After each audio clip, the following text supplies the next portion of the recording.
Si jamais je t'oublie, ô Jérusalem, que ma droite se paralyse, que ma langue s'attache à mon palais, chante le psalmiste. On peut imaginer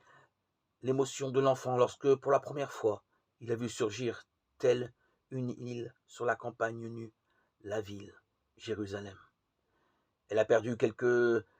administrations emmenées par les Romains à Césarée, mais peu importe aux pèlerins, qui pourtant exècrent les occupants comme tous les Juifs. Pour eux, pour tous les Juifs, Jérusalem est le cœur religieux du monde, puisque là fut bâti le temple, et puisque dans le temple se trouve le Saint des Saints, le lieu vide où le seul Dieu est mystérieusement présent et absent à la fois, où seul le grand prêtre peut pénétrer une fois l'an, le jour du Kippour, le grand pardon, après avoir fait retraite et jeûné, s'être purifié de toutes les manières pour prononcer avec crainte et tremblement le nom ineffable de Dieu, et implorer de lui le pardon, justement, le pardon de toutes les iniquités, offenses et transgressions dont s'est rendu coupable le peuple qu'il s'est choisi. Et il sait tout cela, l'enfant Jésus.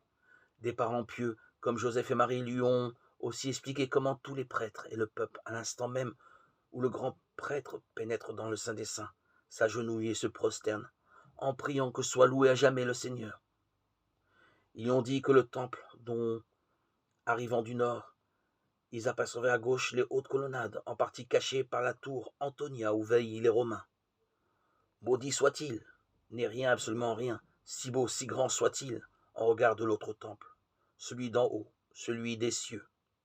Et tandis qu'ils dressaient la tente, une simple toile avec le groupe de Nazareth, tandis que leurs voisins préparaient le repas,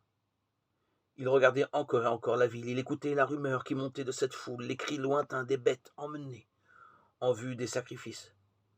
bientôt relayés dans la nuit par les appels réglementaires des soldats romains de garde à la tour Antonia et aux remparts.